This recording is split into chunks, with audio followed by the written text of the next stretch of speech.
Hi folks, I hope you're doing well. It's just gone 11 p.m. on the 23rd of the 5th, 2020. This episode is going to be on health. I suppose health of the body, the mind, etc., etc. I was watching something earlier where it was I think it's called Real Time with Bill Mayer, and he was interviewing a doctor. Let me find her details. That's interesting. I did have a name, but no, I can't find it. Dr. Catherine Shanahan. Yeah. Now, I'm going to include some of hers that she did on her site called Dr. Kate, called The Hateful Eight. And it's about the oils that they put in all of our food. And she goes on to explain, when the episode of Bill Meyer thing, she went on to explain a little bit about how these oils are incredibly bad for us, really, really bad. But how they've got it all into all our foods now. So she calls them the Hateful Eight, enemy fats that destroy your health. And it's quite fascinating. And I will include this because it is interesting, because she's talking about the fact that these 8 fats and these 8 oils actually damage your immune system. So when we've got the Rona, and a good immune system will beat that, obviously a poor immune system will be one of the causes why people under the age of 65 and who aren't necessarily compromised by immuno situations die from this thing, because their diet and the food they're putting into their body is damaging their body. So, well, of course it is. I mean, they were saying to us years ago that saturated fats were fantastic for us. They were the best thing we could ever have. Then they tell us that saturated fats are the worst things we could ever have. So, of course, I'll briefly go through. Now, I know the reason why I include the article is because of the fact I'm not going to read the whole thing. And I know that it's a case that because of my nasal situation, that sometimes when I say things, it can be difficult for people to understand. It can sound a bit muffled. So that's why I'm including the page with all the hateful stuff on it in the description to this video. So anyway, the hateful eight are canola oil, corn oil, cottonseed, soy, sunflower, salt flour, grapeseed, and rice bran. These are all oils that they put into all of your food. Every single thing that you eat has got this. Even as the lady was saying herself, when you buy olive oil, your olive oil is full of this rubbish. You just can't get away from it. But she was saying that the problem is having our bodies full of this. This damages so many things in our body, the things that we actually need to have a strong immune system. They were also talking about other things, which I will go into as well, about diet and stuff like that. Yeah, I mean, it's a tough thing. And even they pointed out as a tough thing because the cheapest food is a food that's far worse for you. Anything that is made in the way that sort of McDonald's food or anything like that, to Burger King or KFC, it's fast food, it's junk food, it's nasty food. It's incredibly bad for your body. Incredibly bad for your body. But that's the cheap stuff. The more expensive stuff, the stuff that's good for you, is really expensive.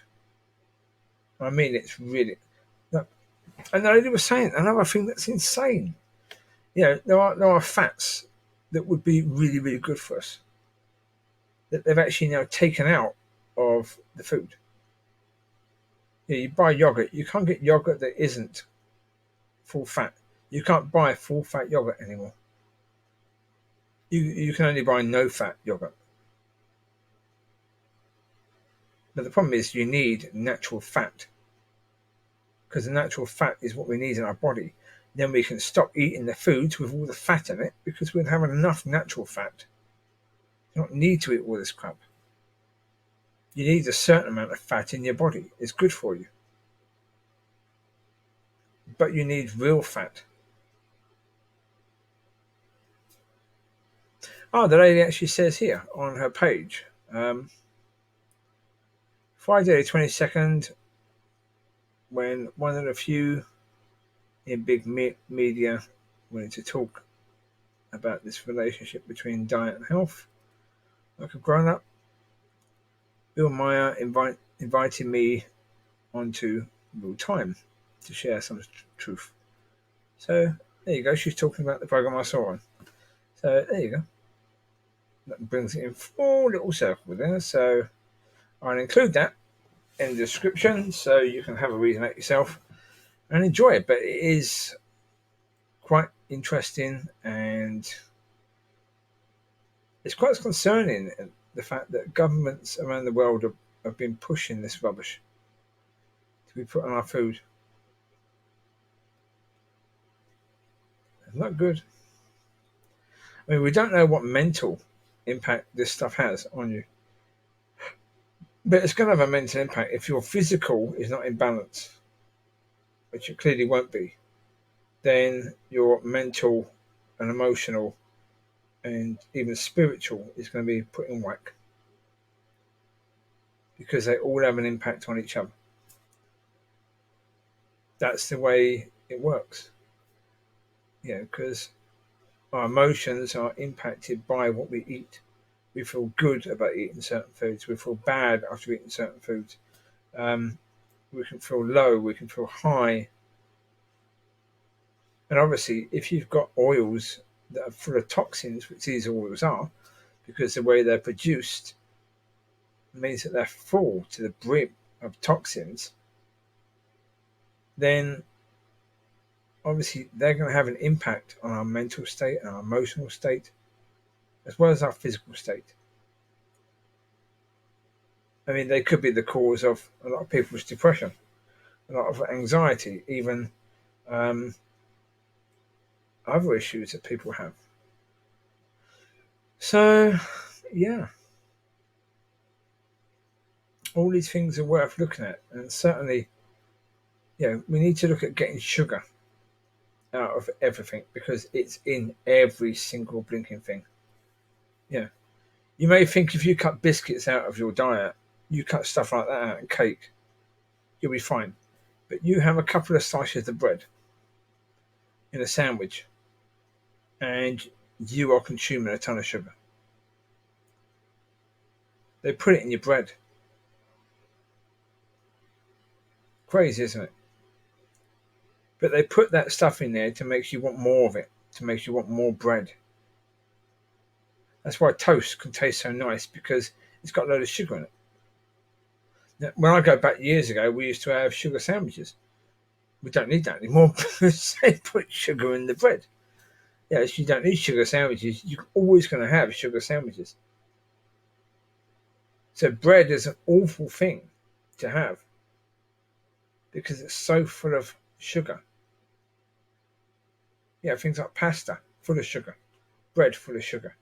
All these things, not good for you in any way, shape or form. Potatoes should be okay because they come out the ground. They should be fairly natural. But again, I wouldn't trust them necessarily. Certainly it's a case where chips, for example, what Americans call fries, they're going to have a load of sugar on them, or a sugar substitute, because of the fact, again, they're very Moorish and they've been designed, the flavour has been designed to want you to come back and get more of them. So, yeah. If you're growing your own potatoes and you're growing your own veg and you're doing that, that's great. The thing of it is that you then need to get lamb, proper chicken, without all the fat being taken out. So basically, you need to really go to farms and you need to get them straight from the farm before all the shops take all the good stuff out, all the stuff that's helpful to you. Even yogurts, you can probably find full fat yogurts, but it'll be difficult to find. Full fat cheese, you can probably still find some of that. Again, difficult to find. And so I tried just going on a meat diet. Couldn't do it. Just couldn't financially. It was insane. Also, food wise, just eating that, it was so boring. So incredibly boring. I'm not a top chef. If I was, then maybe I can make just meat interesting. With occasional whatever to throw in with it. But generally speaking, just meat. And really, what they're talking about is just lamb and just beef, because they don't rate chicken, they don't rate pork. Pork definitely they don't rate. They don't like that at all. So just meat people, carnivores say chicken occasionally, but not very often. Pork really never. Beef and lamb mainly. The problem is, out of the meats, pork is very cheap, chicken is very cheap, beef and lamb are very expensive. So to get 7 days worth of food and that stuff, you really are spending a heck of a lot of money on food. And as I say, taste wise, because you can add gravy, but gravy's full of bloody sugar. So if you're trying to cut this processed crap out of your diet, you're not going to be able to do that, because whenever you add, there are things you can add. There are videos that talk about it. There are people that get stuff, but they mainly talk about the keto diet, I think. I'm not sure if they're talking about the carnivore diet. I mean, there was a lady, Michaela Peterson, I think her name is. She talks about it a lot, but she then made it where people would have to pay her money to be a proper member of her channel, and then she would share more information. Now, to me, straight away, switch off. Now, as soon as people are doing that, no, sorry. I mean, she said it's because of the fact she gets a lot of people messaging her who are not serious about it. A lot of people are abusive to her. I mean, they can pay her to be abusive. She says that the carnivore diet is a magical diet that can cure such all things. But then she's saying you have to pay her for her to help you with that. So, no, sorry. If you found something that can help people, don't charge people for it. It was given to you free. You didn't have to pay for it, so why are you charging other people for it?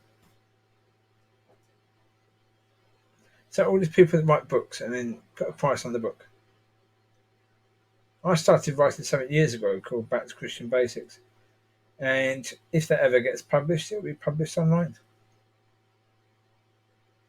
But I've got to finish it first. I haven't done any writing for that for a long time. Really, my stuff now is doing YouTube videos, doing these. Sometimes there's proper Christian discussion, Christian things. And that really is what that was, I suppose. So, I mean, in order to do that book, I would have to create a proper internet page, but I would need an awful lot of interest in it before doing it, because it costs a lot of money to do that. And at the moment, certainly with regards to, if I look at YouTube and the amount of interest in the videos, there'd be no point in me doing that as a book in any way, shape, or form, because, for it to get to one or two people, what's the point in that? Yes, if you can really help these one or two people, brilliant. But the one or two people that certainly the videos tend to get seen by people that then send me a message saying, "You want to be friends, YouTube friends?" How on earth can you be YouTube friends? So, that is not the sort of people that I'm trying to I'm hoping to reach on these videos anyway. So, yeah. Difficult, isn't it, folks? But anyway, back to the diet, yeah. As I say, the thing about diet, the thing about eating healthy, fruits you can buy. You can eat fruits. Although the carnivore diet says not really. Although, again, fruits, I think there's a season for it. Because if they're talking about proper carnivore diet, there's a case where wolves and bears will eat meat and will eat berries and stuff like that as well. So, yeah, you can find stuff like that with it. It might be absolutely brilliant.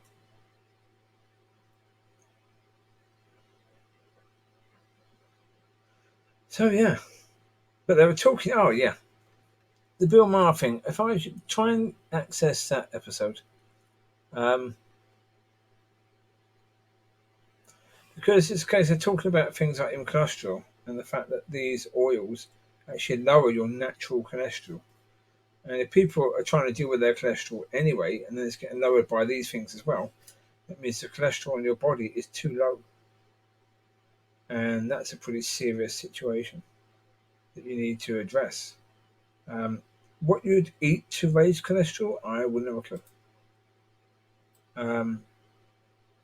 No idea. I mean, there would be foods, I guess. 1 second, I'll just type it in. I'll try and find out.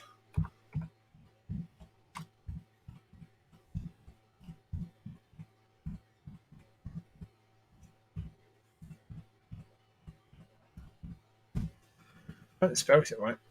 There you go. Oh, it gives me the answer anyway. Still gives me it.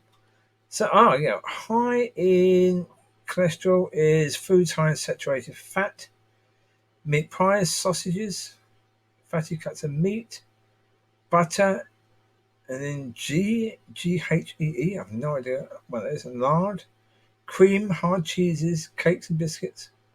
Well, my cholesterol is doing fine then. Because I had sausages the other day, which I only have them probably once a week now, maybe twice a week. Meat pies hardly ever. Butter, I use butter instead of other oils for things like cooking meats. Cream, no. Hard cheeses. Well, today I did burgers, and I had some cheese on top of the burgers, but that was soft cheese, not really hard cheese. So, well, it's supposed to be hard cheese, but yeah, it wasn't quality cheese, no way.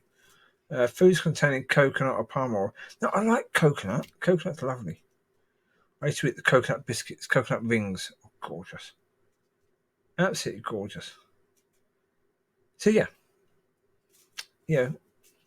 I would suggest try and go for a healthy diet. Try and go for a diet that consists of some cholesterol foods, that consists of some foods that are good in all the healthy fats as well. Say that then I was saying on this how to raise your cholesterol.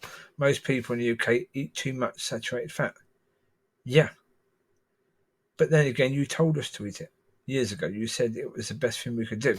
You're telling us it's the worst thing we could do, as I said at the start of the video. But yeah, it's very much a case where you can have too high cholesterol, you can have too low cholesterol. Generally speaking, we don't get our body's MOT, do we? At all. I mean, I understand it. Certainly in the UK, we have an NHS, and I think it would cost the NHS a fortune if they gave everyone an MOT, even once every 5 years. You certainly couldn't give everyone an MOT in their body as often as you would MOT a car, even though your body is far more important than a car.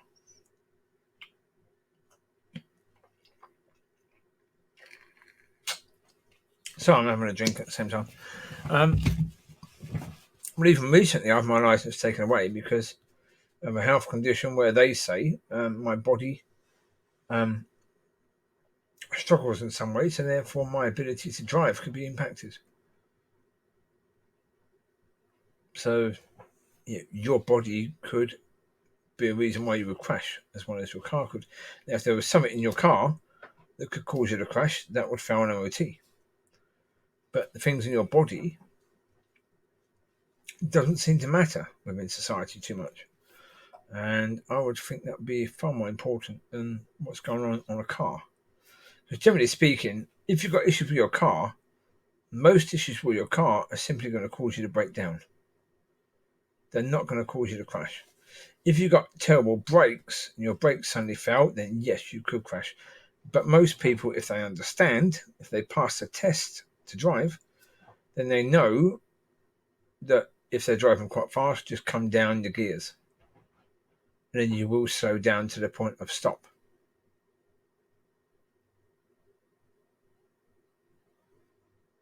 Yeah, you will slow down. Certainly if you come from sixth down to first, pulling over on what UK calls the hard shoulder, then you can slow down to a stop. You can slow down to at least the point where you can put your handbrake on, which hopefully will hold you, or put it into a different gear and turn the car off. And that will hopefully solve the issue, bring you to a stop. But the body, no, that doesn't seem to matter too much. But hopefully we're going to get to a point, especially with regards to this Rona, where we're going to start looking at the body, looking at the stuff we put into it. Because if people who are younger than 65 or younger than the people that are high at risk of getting this virus or dying from it, if they're dying because of their diet or because of the foods that are put into their diet without them even knowing it, like these hateful 8 fats, then realistically speaking, that's an issue. Something we need to address. Certainly within societies, we need to start looking at the food that people eat and help them to be healthy, because if you're healthier and you're eating healthier, your immune system will be better. So therefore, when a virus like this comes along, you'll be able to fight it off more. So even if you're over 65, you can fight off. Your immune system can be strong, but you've got to be eating better. I mean, there's far too much we do not understand about food and about the food we eat. And we need to start understanding it. We need God to help us to learn what to be doing. And we need God to help us to be strong in this issue. That's why things like fasting can be useful. I would certainly say maybe try fasting from certain foods. Fast from saturated fats. Fast from foods that are high in sugar, or foods that have sugar, which is basically most foods. There's very, very little that doesn't have sugar added. So, seems like bread, take out. I took out bread from my diet more or less completely. Took it out. Took out full fat milk, or any milk, cow's milk. Took it out. But then my friend came round, wanted a cup of tea, and then moaned about the milk I had, which was, I think, almond milk. So he said he wanted normal milk next time he came around. So I had to get that. Because I had the indigestion situation, again, milk was helpful with that. So I had to go and get some milk and bring that back in. And I was trying to get things out of my diet, and I had to start putting things back. Porridge, I had that out. I wasn't having milk in my breakfast. But then, of course, because of the indigestion, porridge was supposed to be helpful, so I had to start eating that again. So it's like, right, okay. Whereas now, I've not seemed to have had issues with indigestion because I've been using something called Rennie. And they seem to have pretty much dealt with it, which is brilliant. Although we'll see, because I had burgers tonight, that could be an issue. Time will tell. I'm still having cups of coffee, 2 cups of coffee and 2 cups of tea a day. That's it. For hot drinks, for tea and coffee, certainly 2 cups a day of each. But that's really taking it down because, I mean, I know at one point I was having at least 10 cups of tea a day. At least.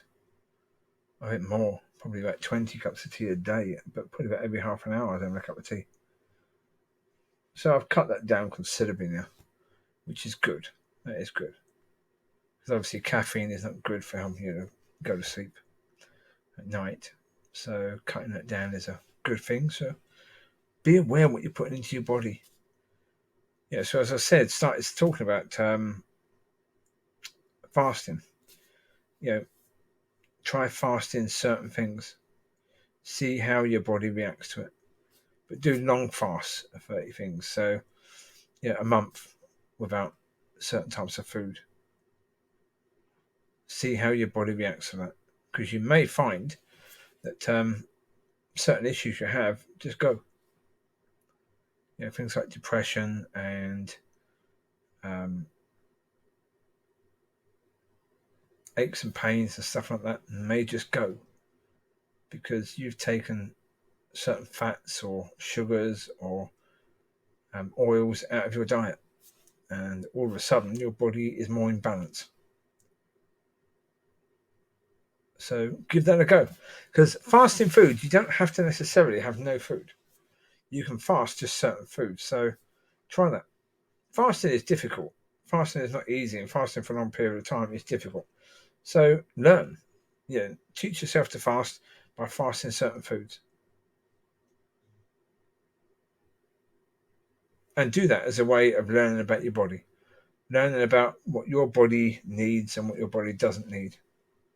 What things what your body doesn't need. So again, if you fast from certain oils or certain high sugar foods or whatever, or foods containing sugar, then you find out that helps your body in a certain way.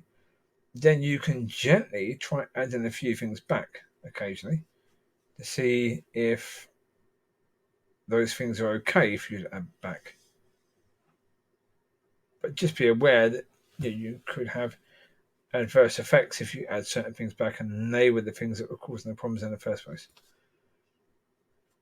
So there you go. That'll do for this video. It's half an hour long, so yep, that will do you.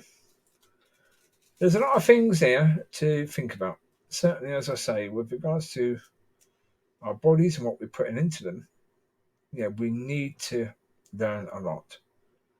We certainly need to be aware of it, because if we want to live well, we want to be healthy, we want to be fit as we get older, then we really do need to start taking notice about what we're putting into our bodies. So you take care, God bless, and I will speak to you soon.